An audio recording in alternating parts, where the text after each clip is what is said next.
Once upon a midnight dreary, while I pondered, weak and weary, over many a quaint and curious volume of forgotten lore, while I nodded, nearly napping, suddenly there came a tapping, as of someone gently rapping at my chamber door. "'Tis some visitor," I muttered, tapping at my chamber door. "Only this, and nothing more." Ah, distinctly I remember, it was in the bleak December, and each separate dying ember wrought its ghost upon the floor. Eagerly I wished the morrow, vainly I had sought to borrow from my books surcease of sorrow. Sorrow for the lost Lenore, for the rare and radiant maiden whom the angels name Lenore, nameless here forevermore. And the silken, sad, uncertain rustling of each purple curtain thrilled me, filled me with fantastic terrors never felt before. So that now, to still the beating of my heart, I stood repeating, "'Tis some visitor entreating entrance at my chamber door, some late visitor entreating entrance at my chamber door. This it is, and nothing more." Presently my soul grew stronger, hesitating then no longer. "Sir," said I, "or madam, truly your forgiveness I implore, but the fact is I was napping, and so gently you came rapping, and so faintly you came tapping at my chamber door, that I scarce was sure I heard you. Here I opened wide the door. Darkness there, and nothing more."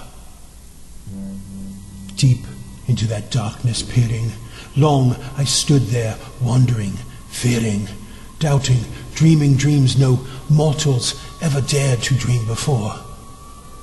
But the silence was unbroken, and the stillness gave no token, and the only word there spoken was the whispered word, "Lenore."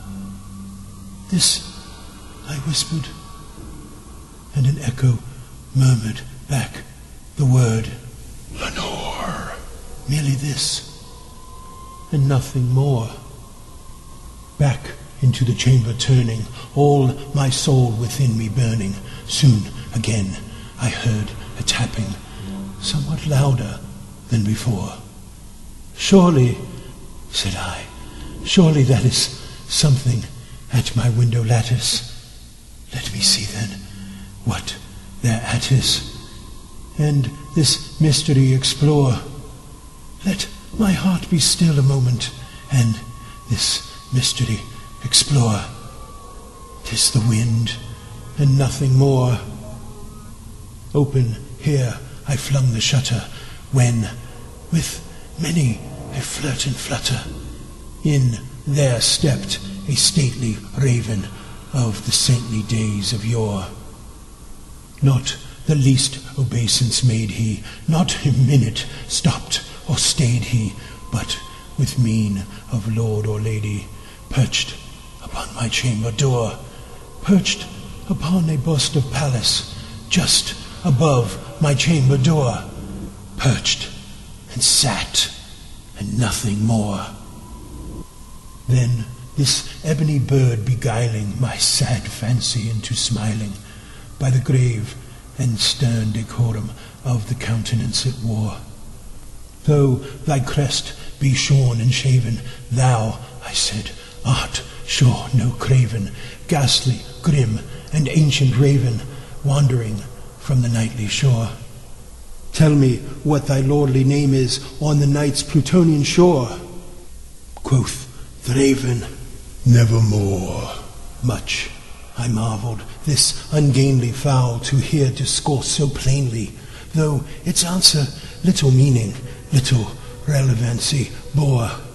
For we cannot help agreeing that no living human being ever yet was blessed with seeing bird above his chamber door, bird or beast upon the sculpted bust above his chamber door, with such a name as Nevermore.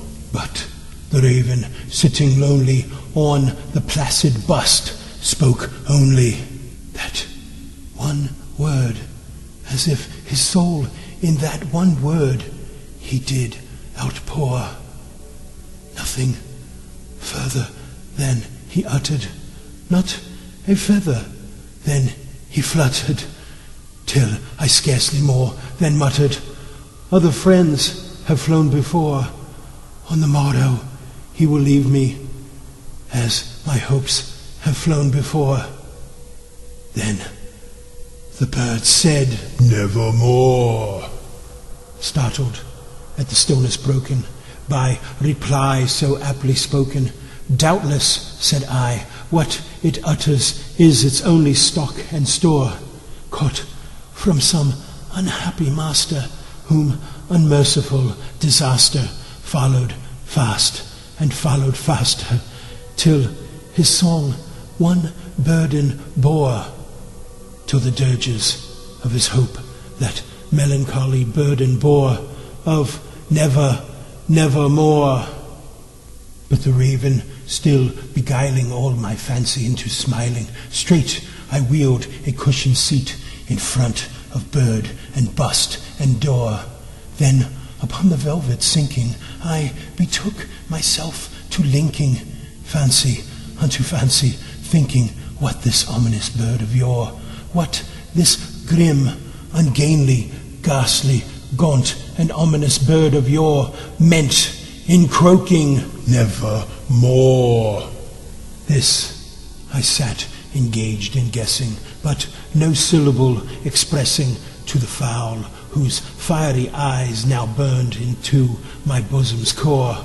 This and more I sat divining, with my head at ease reclining on the cushion's velvet lining that the lamplight gloated o'er, but whose velvet violet lining with the lamplight gloating o'er she shall press, never more. Then methought the air grew denser, perfumed by an unseen censer, swung by seraphim whose footfalls tinkled on the tufted floor.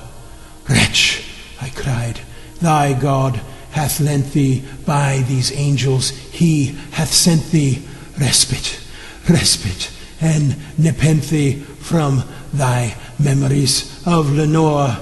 Quaff, oh quaff, this kind nepenthe, and forget this lost Lenore. Quoth the raven, Nevermore. Prophet, said I, thing of evil, prophet still, if bird or devil, whether tempter sent or whether tempest tossed thee here ashore, desolate yet all undaunted, on this desert land enchanted, on this home by horror haunted, tell me truly, I implore, is there balm in Gilead? Tell me, I implore. Quoth the raven, Nevermore. Prophet, said I, thing of evil, prophet still, if bird or devil, by that heaven that blends above us, by that God we both adore, tell this soul with sorrow laden, if within the distant Aidenn it shall clasp a sainted maiden, whom the angels name Lenore, clasp a rare and radiant maiden, whom the angels name Lenore. Quoth the raven, Nevermore. Be that word our sign in parting, bird or fiend, I shrieked upstarting, get thee back into the tempest and the night's Plutonian shore. Leave no black plume as a token of that lie thy soul hath spoken. Leave my loneliness unbroken. Quit the bust above my door.